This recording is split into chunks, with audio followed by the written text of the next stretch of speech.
Visit કૌભાંડને લઈ મહત્વના સમાચાર સામે આવી રહ્યા છે। ભૂપેન્દ્ર ઝાલાની સંપત્તિ જપ્ત કરવા કાર્યવાહી શરૂ કરાઈ। સીઆઈડી ક્રાઇમે ગૃહ વિભાગને રિપોર્ટ કર્યો। 3 કાર અને 18 બેંક એકાઉન્ટની માહિતી મોકલાઈ છે। ગૃહ વિભાગ હવે આ સંપત્તિ જપ્ત કરવા કાર્યવાહી કરશે। આ મહાઠગ કે જેને 6000 કરોડનું ફુલ્લેકું ફેરવ્યું હતું, જો કે અનેક ખુલાસાઓ થઈ રહ્યા છે આ પોન્ઝી સ્કીમને લઈ, પરંતુ આ બધા વચ્ચે ભૂપેન્દ્ર ઝાલાની સંપત્તિ જપ્ત કરવા માટેની કાર્યવાહી શરૂ કરાઈ છે।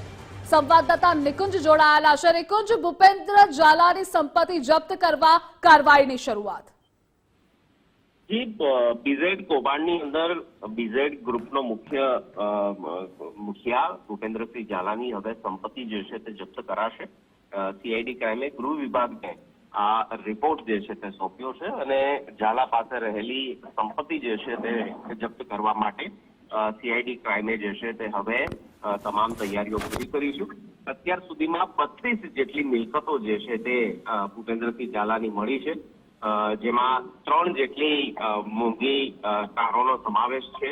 18 બેંક એકાઉન્ટ જે છે તેની પણ માહિતી સીઆઈડી ક્રાઇમને જે છે તે મળી છે અને આ તમામ રિપોર્ટ સીઆઈડી ક્રાઇમે ગૃહ વિભાગને સોંપ્યો છે। ગૃહ વિભાગ હવે આ સંપત્તિ જપ્ત કરવા માટેની કાર્યવાહી કરશે। અલબત્ત કોર્ટની પરમિશન પણ આ સંદર્ભની અંદર લેવામાં આવતી હોય છે અને સંપત્તિ જપ્ત કર્યા બાદ તેનું એસેસમેન્ટ કરવામાં આવશે અને તેના આધારે જે પણ રોકાણકારો છે કે જેમના નાણાં રોકાયેલા છે તેમને વળતર એટલે કે તેમના જે રોકાયેલા નાણાં જે છે તે પરત આપવાની કાર્યવાહી પણ ટૂંક સમયની અંદર શરૂ કરવામાં આવશે। જી નિકુંજ, જોડાવા બદલ આભાર આપનો।